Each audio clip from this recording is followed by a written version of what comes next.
Good morning, class 7th. How are you all? Take out your English literature book, everyone. Today we will start a new chapter. That is a hero. Take out page number 16. Page number 16, we are going to start reading of this chapter. Okay. First of all, we will read what is written in this line. For Swaminathan, events took an unexpected turn. Father looked over the newspaper he was reading under the hall lamp and said, Swami, listen to this. तो start हुआ है with one name Swaminathan और कुछ unexpected सा हुआ है. Let's start. Father newspaper पढ़ रहे हैं and he was reading under the hall lamp. और वो किसके अंडर पढ़े थे? हॉल में एक लैम्प है उसके अंडर पढ़ रहे थे और कहा, स्वामी इसको सुनो.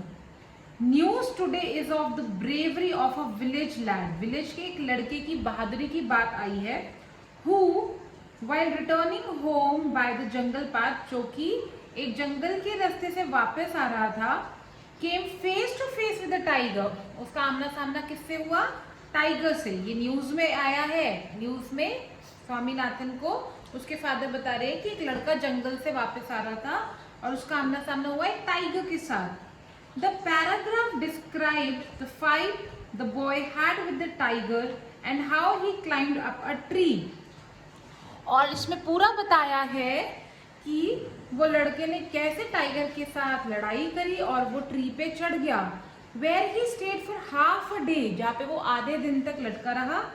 टिल सम पीपल केम, जब तक कि कुछ लोग आके उसको बचाया नहीं और टाइगर को मार नहीं दिया.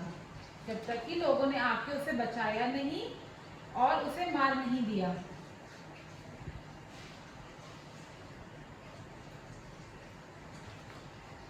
Okay? Swaminathan remarked, I think he must have been very strong and grown up person. मुझे लगता है स्वामीनाथन ने बोला कि वो बहुत ही स्ट्रॉन्ग और बड़ा पर्सन होगा. Not at all a boy, छोटा लड़का तो नहीं होगा. How could a boy fight a tiger? एक छोटा सा लड़का तो टाइगर से नहीं लड़ सकता. फिर then what happened? You think you are wiser then the newspaper? तो उसके फादर ने बोला कि तुम्हें क्या लगता है कि तुम न्यूज़पेपर से ज्यादा इंटेलिजेंट हो या न्यूज़पेपर से ज्यादा जानते हो तुम खुद से ऐसा बोल रहे हो. See here we have word meanings of the chapter where the meaning of all the words are given. तो what is the meaning of sneer? Showed disrespect for somebody, मतलब गुस्से से उन्होंने ये बात कही. Sneered. Okay. A man may have the strength of an elephant and yet be a coward. उसके father ने क्या कहा कि हो सकता है किसी आदमी में एलिफेंट जितनी जान हो पर फिर भी वो डरपोक हो. Whereas another may have the strength of a straw, लेकिन एक दूसरा आदमी वो भी होता है जो बिल्कुल पतला सा हो, जिसमें बिल्कुल जान ना हो. बट इफ ही हैज करेज, लेकिन अगर उसमें हिम्मत है, ही कैन डू एनीथिंग, तो वो कुछ भी कर सकता है.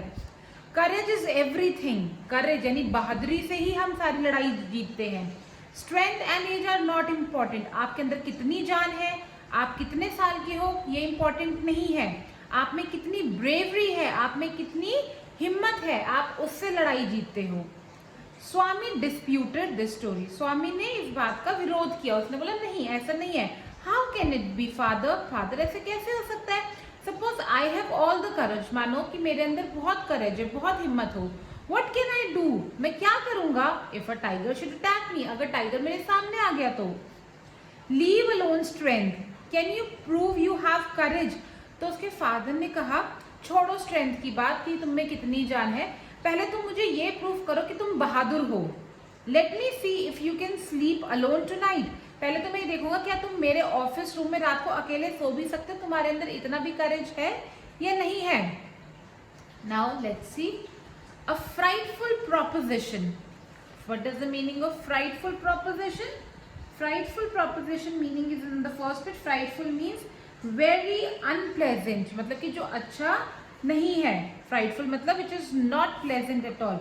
And what is the meaning of proposition? Idea, मतलब a bad idea. ये एक बैड आइडिया है। स्वामीनाथन ने सोचा कि मुझे रात को अकेले सोना पड़ेगा। He always slept beside his granny, क्योंकि वो कहाँ सोता था? हमेशा अपनी दादी के साइड में। And any change in this arrangement kept him trembling, और अगर वो कभी भी कहीं और सोता था तो वो रात भर tremble यानी कांपता रहता था। And awake all night, और उठा रहता था रात भर।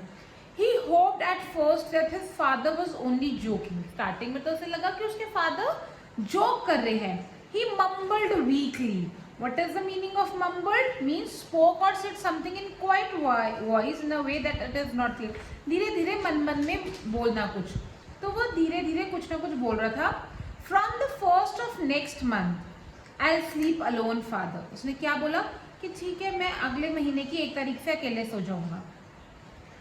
No, you must do it now. तो फादर ने क्या बोला कि तुम्हें ये आज से ही करना पड़ेगा। You have to do it from today only.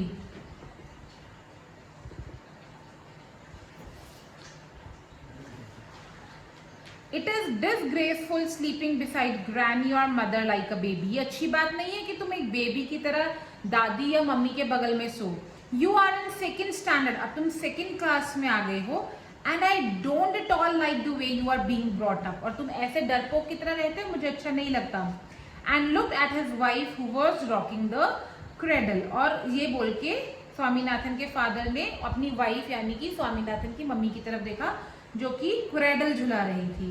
Cradle means जो झूला होता है बच्चों को झुलाने वाला, उसे झुला रही थी। Okay, Why do you look at me while you say it? She asked. तो उसकी वाइफ ने पूछा, मतलब कि स्वामीनाथन की मम्मी ने अपने हस्बैंड से पूछा कि जब भी तुम ऐसा बोलते हो तुम मेरी तरफ क्यों देखते हो? इट मीन्स वो ये कहना चाह रहा था कि तुम मम्मी की गलती से खराब हो रहे हो। Okay, so will read it till here today.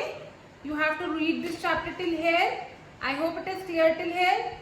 Now you read it carefully at your home. If there is any doubt, you can send me a voice note, children. Okay? And read it properly. We'll continue the lesson in the next class. Bye bye and take care.